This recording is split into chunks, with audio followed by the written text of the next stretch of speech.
So, good morning, everyone. I am Kimberly B. Gerardo, and today I will be discussing the continuation of inventory control. So, in the previous slides, we defined what is inventory control. So, now let us proceed to the objectives of inventory control. So, number one, to ensure adequate supply of products to customer and avoid shortages as far as possible. Number two, to make sure that the financial investment in inventories is minimum. Example, to say that the working capital is blocked to the minimum possible extent.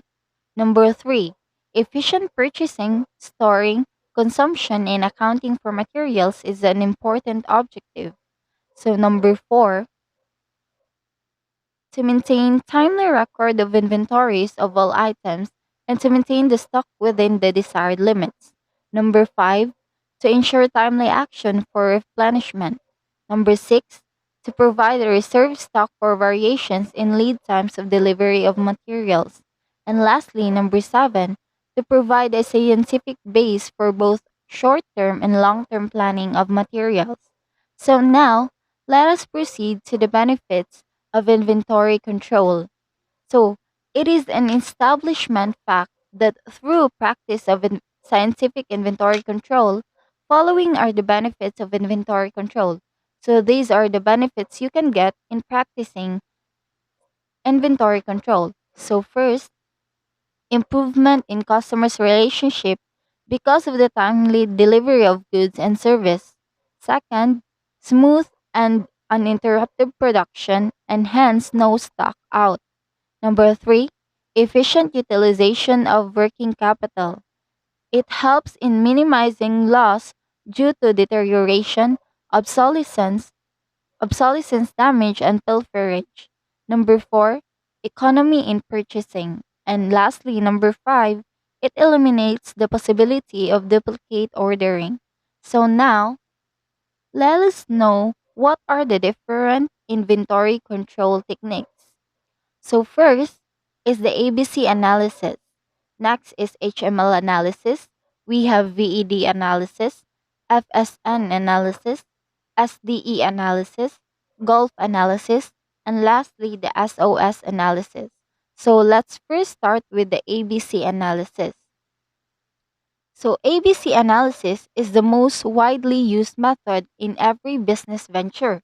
It is also called as always better control, Pareto analysis, 80-20 rule, and rule of vital few. So according to Pareto law, that in any large group there are significant few and insignificant many. Therefore, small number of items quantities contribute maximum value and large number of items quantities contribute less value.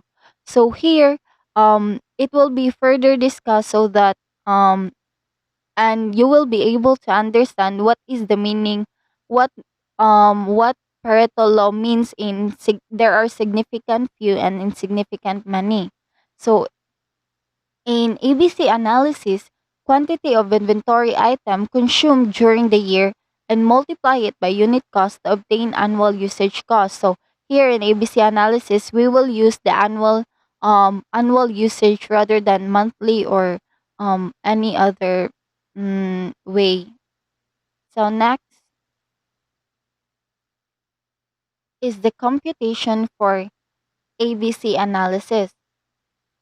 So first, it is assumed that we have 7 items. So item number 1, item number 2, 3, 4, 5, 6, and 7.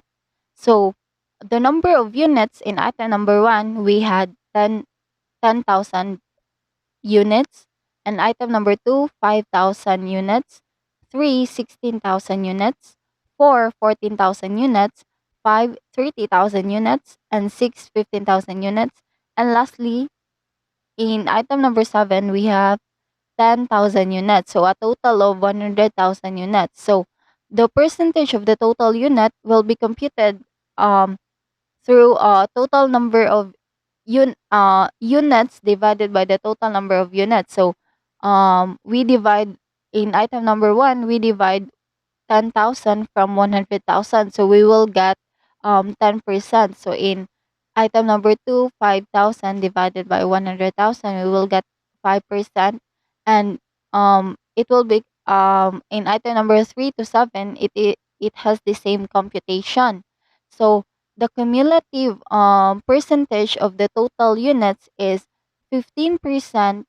You add item number 1 and 2, so we have 15%. Item 3 and 4, we have 30%. And item 5 to 7, we have 55%. So in unit price, it is to be said that in item number 1, the unit price is 30.40 pesos. In item number 2, we have 51.20 pesos. In item number 3, we have 5.50 pesos. In item number 4, we have 5 pesos and 14 cents. In item number 5, we have 1 peso and 70 cents. In item number 6, we have 1 peso and 50 cents. And in item number 7, we have 65 cents. So the total cost is 30.40 will be multiplied in the number of units. So we have 304,000. So in item number 2, we have 256,000. And in item number 3, we have 88,000. In item number 4, we have 72,000. And in item number 5, we have 51,000. And in item number 6, we have 22,500. And in item number 7, we have 6,500.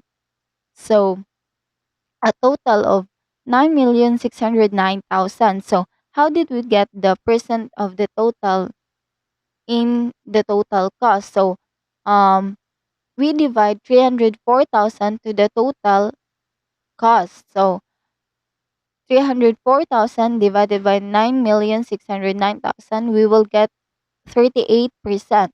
In 256,000 divided by 9,609,000, we will get 32%. And in item number 3 to 7, it has the same computation, and we will get 11%, 9%, 6.38%, 2.81%, and 0.81%. So the cumulative tot the cumulative percentage of the total cost will be 70%, 20%, and 10%. So as you observe, the higher the price, the more valuable it is to a business. So for example, in items number 1 and 2, it has the most highest total cost, 'di ba? So therefore, in item number 1 and 2, it is classified as category A. And as you can see in its total number of unit, it has the smallest percentage, but it has the most high value. So mo na siya ang gimin sa Pareto analysis, that there are significant few and there are insignificant many. So ang mga valuable na butang is lesser ang iyahang unit but higher iyahang value in. So let's proceed to category B, which is we have here the item number 3 and item number 4. So ang iyahang value is 20%, while ang iyahang number of unit is 30%. So na siya in the middle. So dili siya maingon mabutang na importante, but dili po siya maingon na less important po siya. So here in items number 5, 6, and 7, as you can see, it has the most highest unit. So pinakadaghan siya unit, but it has a lesser value. So therefore, na siya sa category C. I will give you a scenario. So for example, you are building a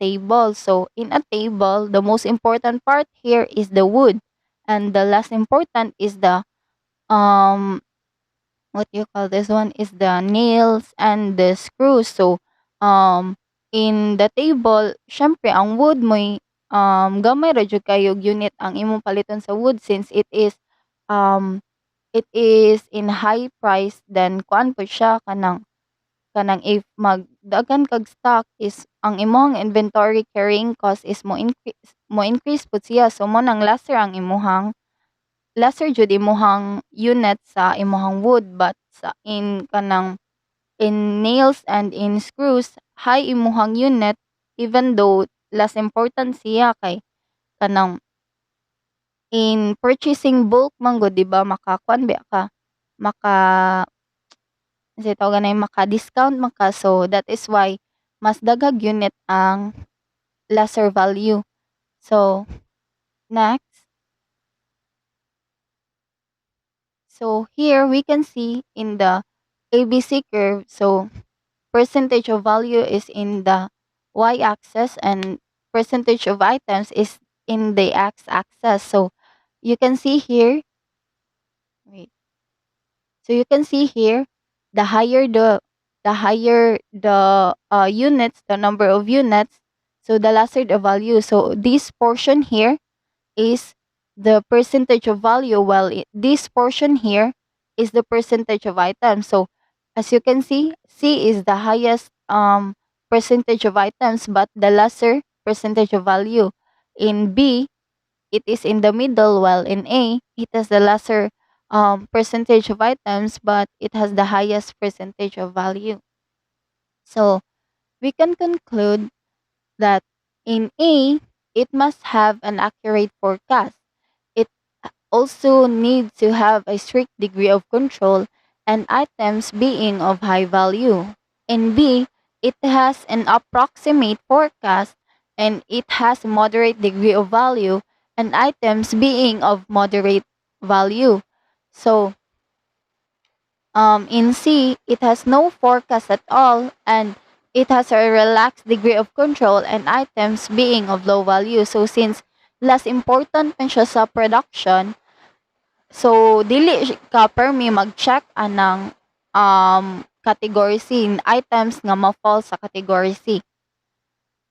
So, why ABC analysis? So, it ensures control over costly items. So, 'di ba, dili ba ka magpatuyang og palit since it is costly man. So, gamay ra jud na items ang imuhang paliton ana. So, next is the reduction in the storage expense. So, what I have said a while ago, since cost, 'di ba, in wood, 'di ba, dili ka daghag paliton since it can increase your inventory control, I mean inventory carrying cost. So mo na siyang if na-control nimo ang costly items, therefore maka-decrease jud siya sa imong inventory carrying cost. So resource allocation, so since naa naman kay kanang naa namang supposed to be ang imong storage expenses nga.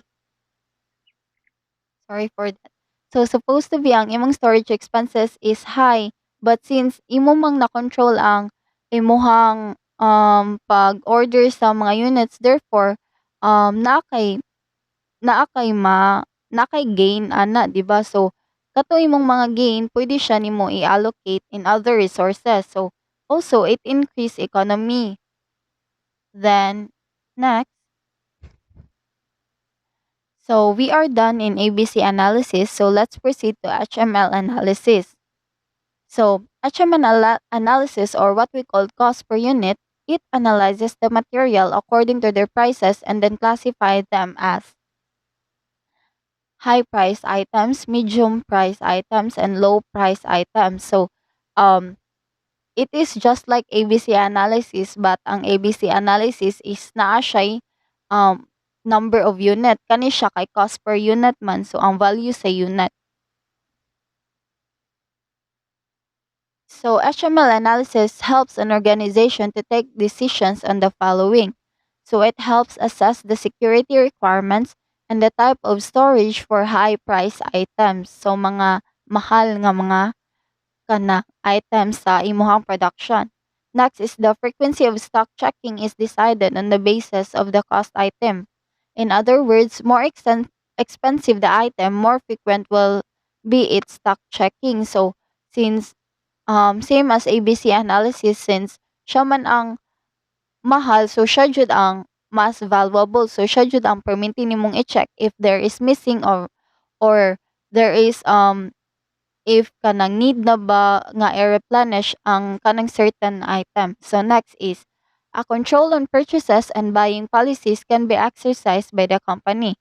This means higher and medium um price items will not be ordered to excess of required minimum quantity. So kung unsa inyuhang giset na minimum quantity na paliton ninyo sa excuse me, sa inyong high price items and medium price items, dili na jud siya molapas ana.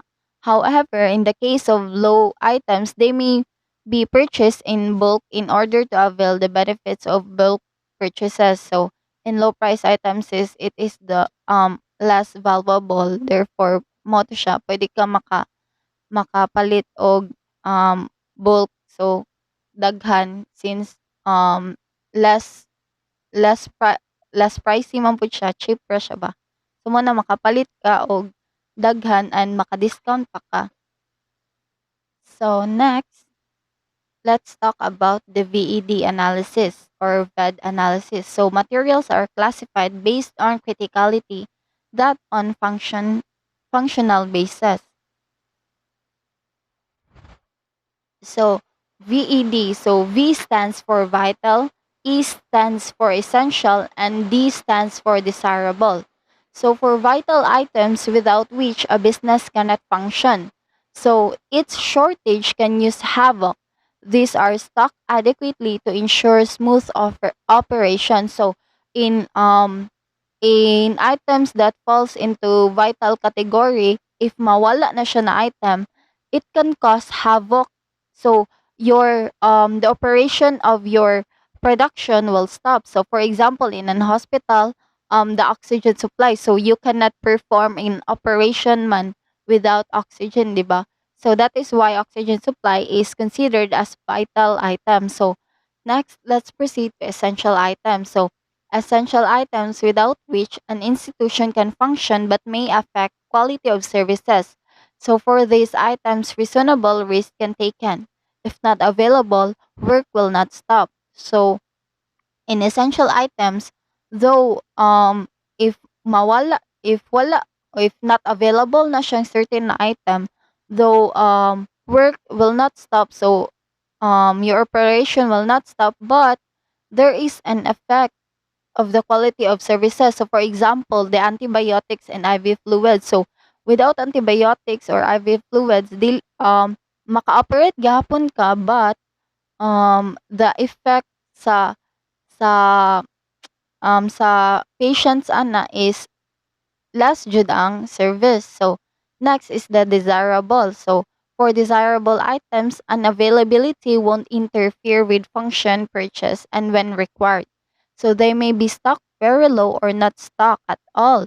The category can be changed based on demands of items. So for example, tonic, cough, syrups, or B complex. So it is to be said that desirable items, if missing na siya or if wala siya sa kanang item is nahurot na or wala siya sa imuhang nahurot na or wala na siya, therefore dili siya makastop sa imuhang operation. Ang imong operation will not be affected.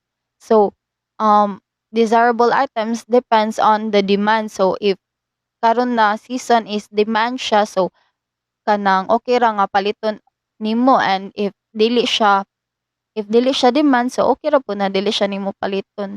So mo na siya ang mga desirable items. So next is the FSN analysis. So as FSN analysis is classified based on consumption pattern of the items or pattern of issue of items from stores. So FSN analysis, kapila ka mo order mo na siya kanang pattern sa imuhang pag-order sa item. So for non-moving items, if there is no issuing of items in past 2 or 3 years, it is labeled an item. So here in non-moving items, it includes all the obsolete inventories, contributes to non-moving items due to change in technology or specification, or no longer used, must be periodically reviewed to prevent expiry. So here in non-moving items, di ba, we all know that our um our society is changing. Therefore, there are products na ma-obsolete jud siya. So, na siya sa iyahang obsolescence stage. So, um, if for example, kana nga product is na sa obsolescence stage and still naa pa mo stock ana. So, it will be classified as non-moving item. So, maghuwat na lang guro mo ana nga ma-expired ang kana nga item and i-dispose na siya, or di ba kaha try something or innovate something nga at least ang kanang mga non-moving items is ma-useful siya. So next is the slow-moving item. So then up to certain limit says 10 to 15 issues in that period of the item is as slow item. So um it is to be said that if magsigid 10 to 15 issues daw ka for 2 or 3 years, it is considered as slow item. So for 2 to 3 years maka-order kag 10 to 15 um maka-issue ka or mo-order ka 10 or ka 15 baron. So kana siya nga mga item is classified as slow moving item. So here in fast moving items, the item exceeding such limit of number of issues during that period is fast moving item. So um here, if up more than 15 more than 15 issues ka sulod sa 2 or 3 years, then it is a fast moving item. So the demand for the fast moving item is very high. The special care should be taken, otherwise the work may suffer due to shortage for such items. So um since fast moving items since mas grabe man inyong consumption sa kana nga certain item, so therefore it is replenish immediately, or sige jud na siya ka-replenish. Therefore, if magsige kag replenish, mas dagan kag i-issue nga order. So that is why it is a considered a fast moving item. So now let's proceed to the advantages of FSN analysis. So it helps to avoid investment of non-moving or slow items. So yes, of course, you are already aware what is the fast moving item, the non-moving item, and the slow moving item. So since you are aware what is the non-moving item, so since it is obsolescence naman, so lain sa kayo mo palit pa ka nga kanang dili na siya gamiton nun, 'di ba? So sayang-sayang lang ka sa kwarta. So also in slow item, so since dili man na siya kaayo imo siyang i-consume during your production, so less jud ang item na or less issues jud ang imuhang um i ipalit anang slow item. So next, facilities timely control. And next, useful in controlling obsolescence. So next is the SDE analysis. So here in SDE analysis, items are classified based on its procurement process. So um its purchasing process rather. So here in S, this means scarce. So it refers to generally imported items that require longer lead times and often are short in supply. So since it is imported items man, it is not available in locally. It is not available locally. Therefore, um the time nga imuhang the time consumed nga imo bitaw na siyang i-purchase is longer jud, and often it is short in supply since dili man siya makitaan in locally. So need man siya nga i-import nimo siya. So that is the scarce item. So in difficult items, it refers to the items which requires more than a fortnight to be available but less than 6 months lead time. So in difficult items, it is locally based but lisod siya pangitaon or lisod siya i-purchase, but its duration is less than 6 months ra jud. Kay if more than 6 months, it is considered as scarce item. So in EC, refers to items which are freely available that are often procured quickly and locality relatively hassle-free. So in EC, so it is locally available, and it you can see it everywhere. So mo na siya dali ra siya paliton. So mo na ang easy items. So we are done for SDE analysis. So let's proceed to gulf analysis. So this analysis is carried out on the basis of source of material. So it is just like the sa SDE analysis. But here we have the government supplies of open market supplies, foreign suppliers, and local suppliers. So kinsa ang imuhang source of material. So first is the government supplies. So these are the items procured from government and public sector undertakings. Involve long lead times payment, advance or against delivery. So if ang imuhang ang source sa imong material is from the government or public sector, then it is under the government supplies. So in open market supplies, it is procured from non-governmental agencies. Lead time may vary 30 to 45 days. So it is if the source of your materials is from a non-governmental agency, so it is not related to government, then therefore it is considered as an open market supply. So and foreign suppliers includes those local suppliers from whom items can be purchased off the sell on cash purchase basis. Oh, sorry. The PPT is um interchange. So um this definition is for local suppliers. So in local supplier, it includes those local suppliers from whom items can be purchased off the sell on cash purchase basis. So in local supplier, dali ra imuhang pagpalit since um it is purchased on cash basis man. So if the source material is from a local supplier or kanang murag suki na nimo, so therefore um it is under the local suppliers. So in foreign suppliers, an elaborate procedure is involved. It is better to buy imported items in bigger lots, usually covering the annual requirements. So foreign supplier, if ang imong source of material is if ang imuhang material is imported, therefore foreign suppliers jud ang classification ana niya.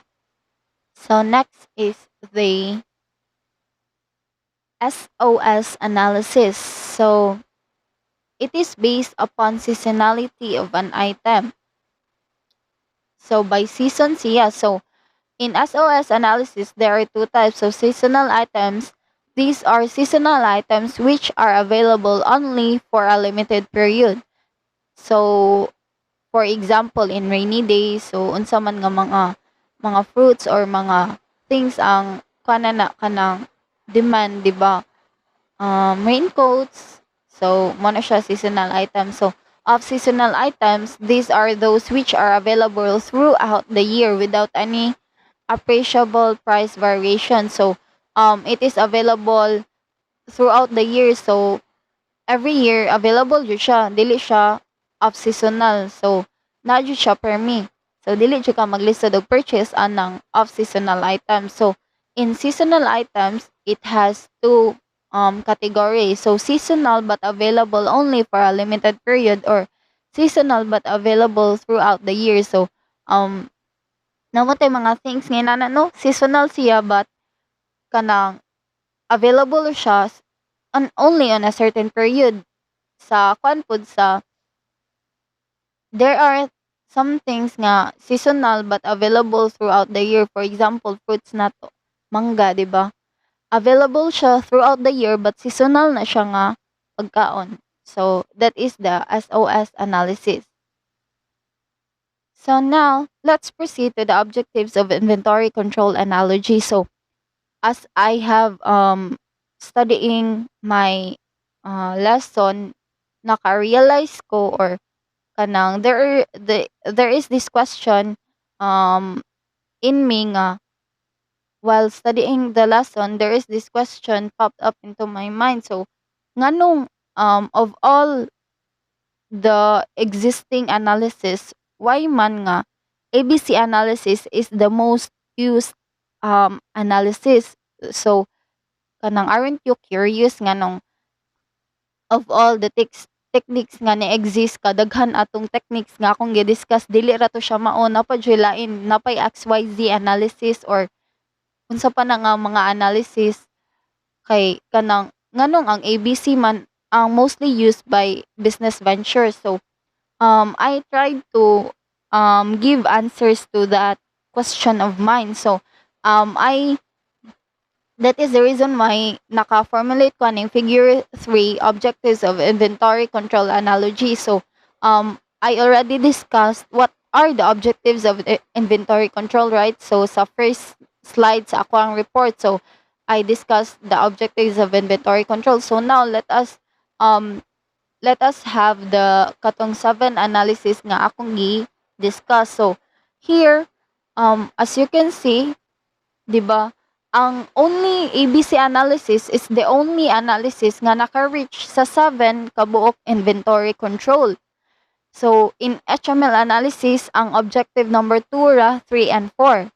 And VED analysis, only 3 and 6. And FSN analysis, only 2, 3 and 4. In SDE analysis, only 3 and 6. And Gulf analysis, only 3 and 6. And in SOS analysis, only 3, 5, and 6. So that is why most of the business ventures, they are up to using ABC analysis. But that does not mean that kanang ABC analysis ra jud ang ilahang gamiton. So you can use any other analysis together with the ABC analysis. Pwede ra nga tulo ka book analysis imong gamiton as long as it is helpful for your business venture. So next is the inventory model. So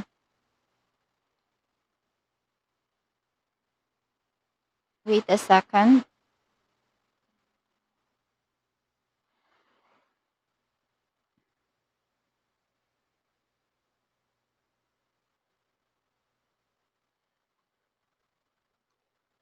So in inventory control model, it um inventory control models deals with idle resources like men, machines, money, and materials.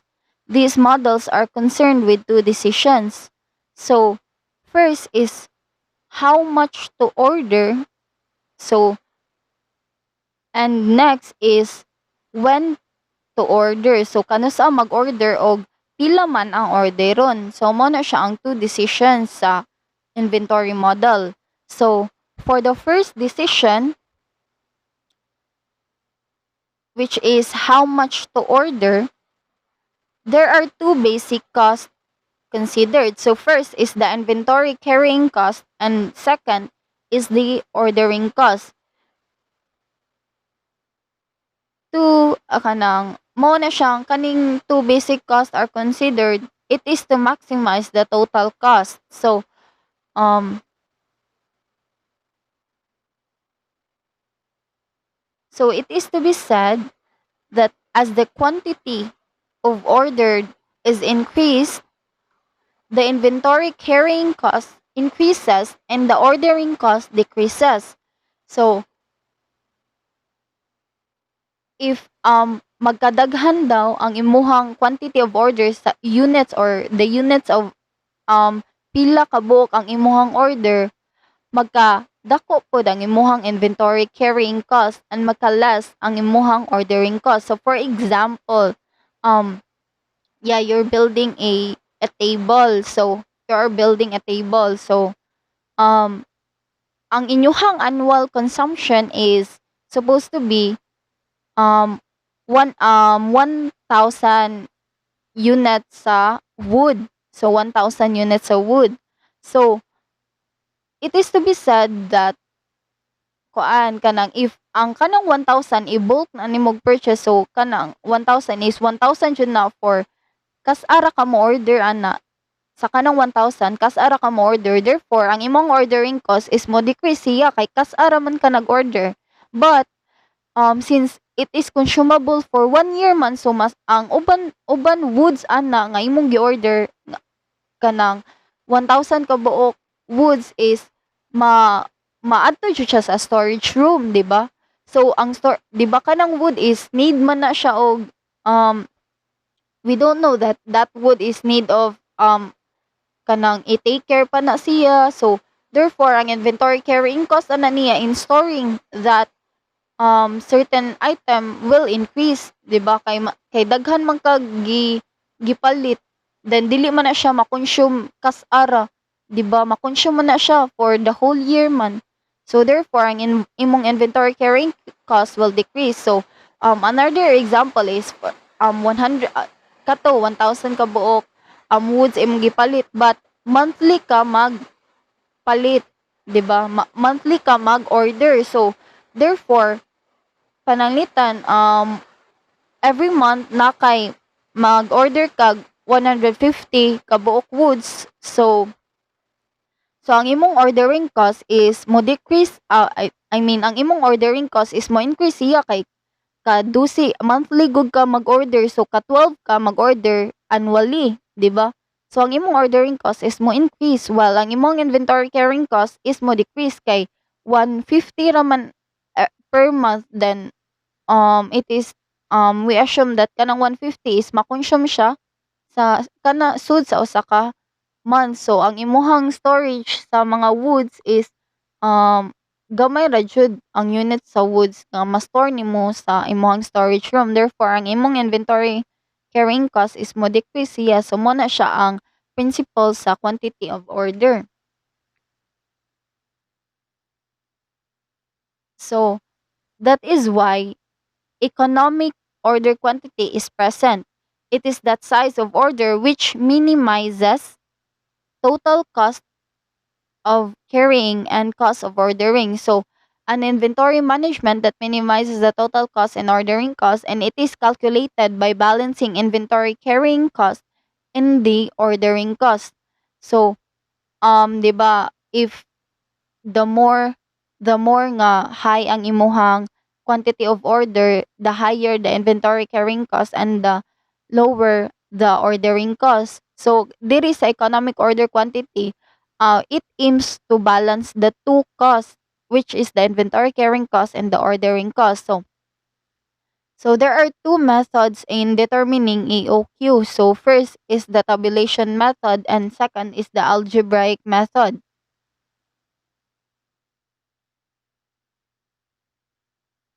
So determination of EOQ by tabulation or trial and error method. So illustration, the XYZ limited um limited carries a wide assortment of items for its customers. One of its popular items has annual demand of 8,000 units. Ordering cost per order is found to be 12.5 pesos. So the carrying cost of average inventory is 20% per year and the cost per unit is 1 peso. So determine the optimal economic quantity and make your recommendations. So steps in EOQ tabulation. So first is copy all the given in the problem. So these steps for your information lang is not seen in the sa gikuan ni sir sa unsay tawag ganay sa resource nga gihatag ni sir. Ang kaning steps in EOQ tabulation is according ni siya sa ako ang nasabtan while searching for other resources, since ang libro nga ang resource nga gihatag ni sir is not quite dili bitaw ko kasabot kayo, then very very complex siya ang explanation. So that is why I search a lot and I research a lot so that kana maka-understand ko in terms aning EOQ tabulation o katong kanang solving, determining AOQ and algebraic method. So these are the steps in AOQ tabulation, though lahi siya sa steps adto na present sa resource ni sir, but I can assure you that same ra sila ang result. So first is copy all the given in the problem. So second is to determine the number of order. Third is to calculate the order size or quantity number of order plus given divided by given order size. So mo to siya ang formula. So number 4 is to calculate the average stock inventory. So the formula is order size divided by 2. And number 5, calculate the carrying cost. So formula is average inventory multiplied by carrying cost of average inventory. So in number 6, calculate the ordering cost. So number of order multiplied to ordering cost per order. So number 7, calculate the total cost. So in number 8, select the EOQ which minimizes the cost. So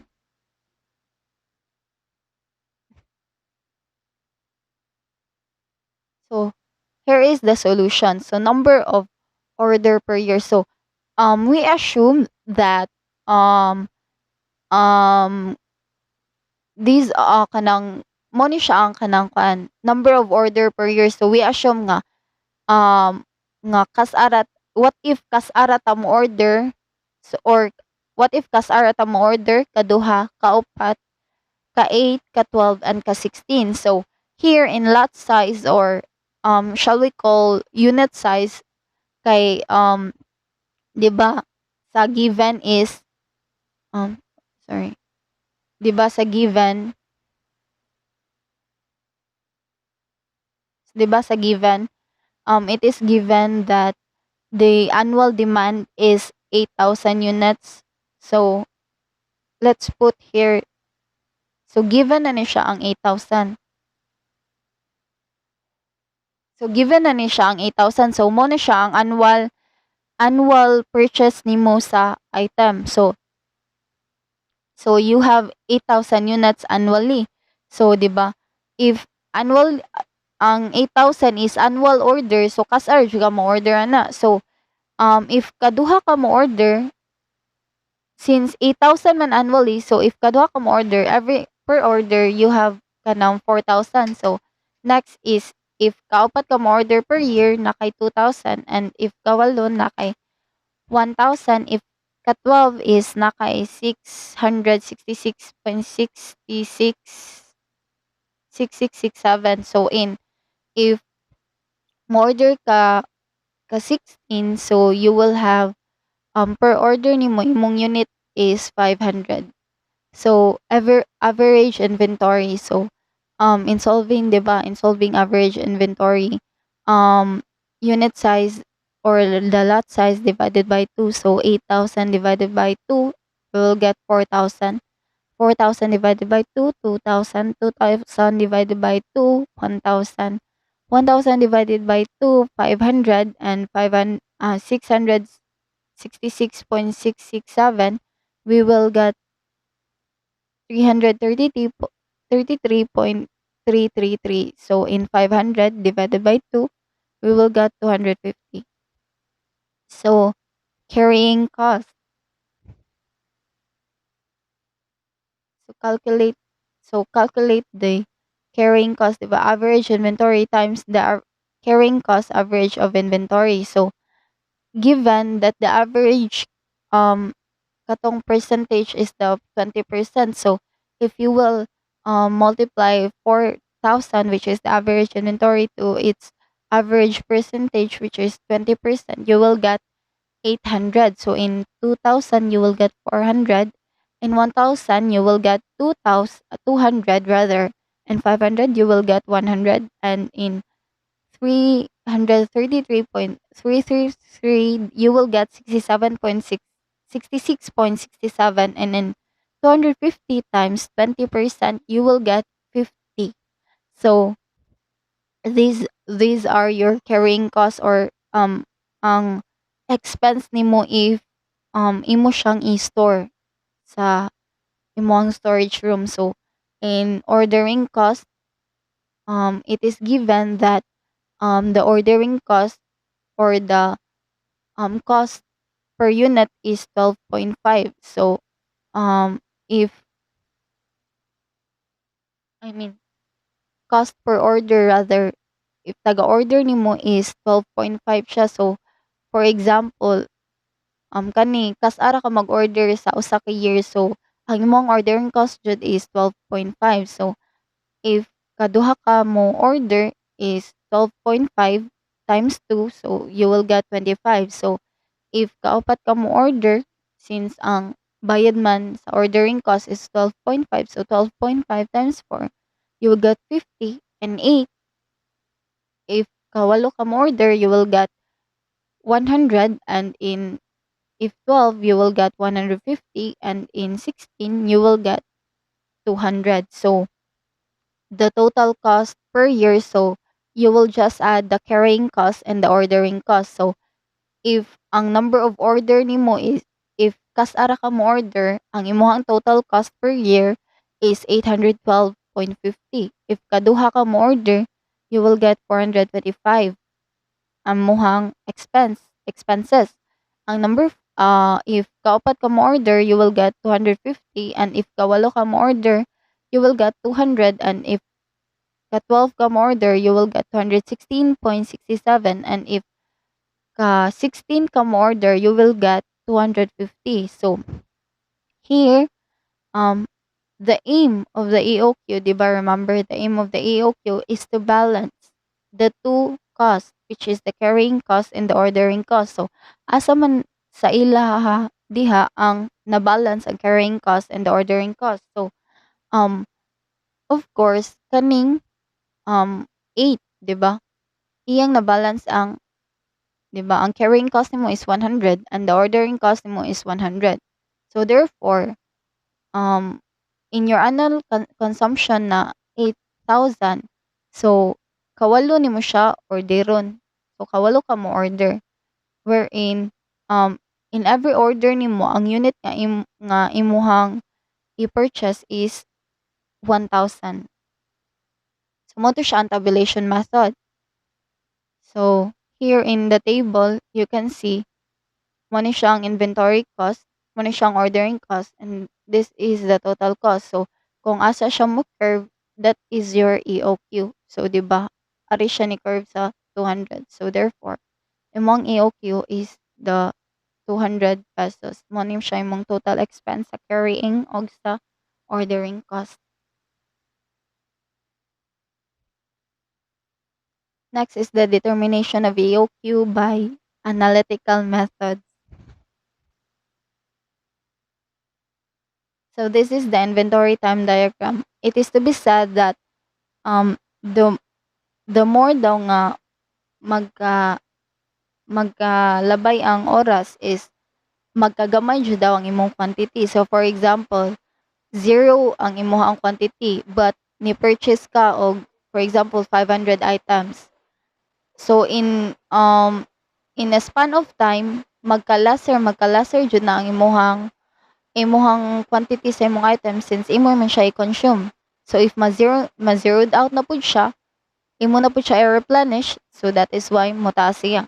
Then in the small span in a span of time na pud is since imo siya ma-consume, so mo-last na pud siya. Then if ma-zeroed out na pud, ma mo imo na pud i-replenish, then span of time imo ma-consume, so that is why mo reduce ang imong quantity. So mo ni siya ang time diagram. So kanang kuan jud ni siya, mao jud ni siya ang form sa imong time diagram, di jud na siya mabag-o.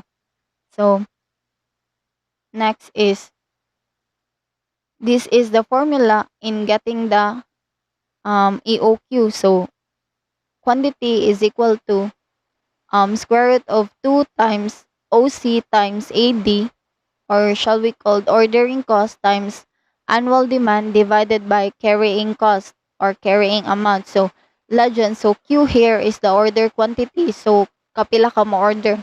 In OC, ordering cost, so pila imuhang ordering cost. In AD here is the annual demand, and in CC here is the carrying cost. So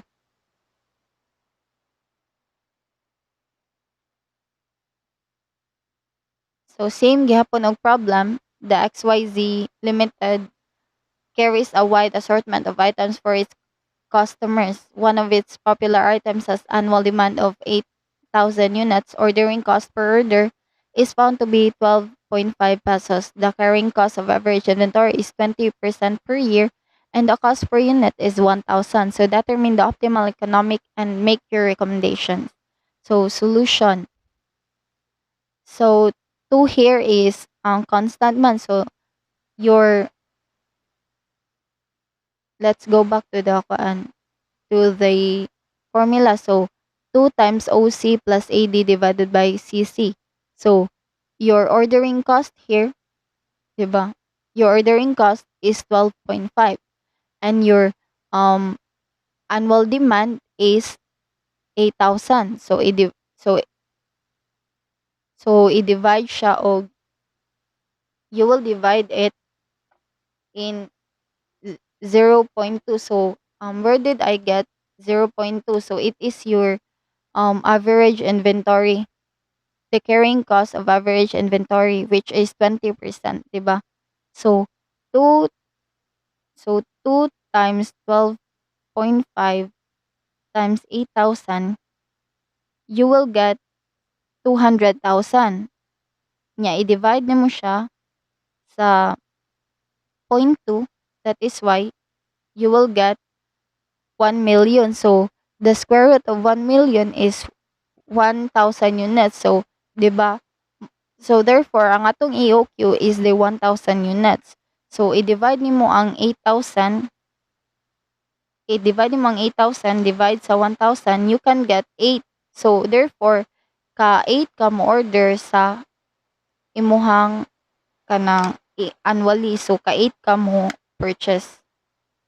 So that is kuan the AOQ formula. So in the book kay complex kay siya since kanang napadadto ang derivation of the formula. So if di mo ganaan mo sag-o sa formula, might as well study the derivation of the formula para if time comes kabalo mo mo solve. But honestly, libog jud siya.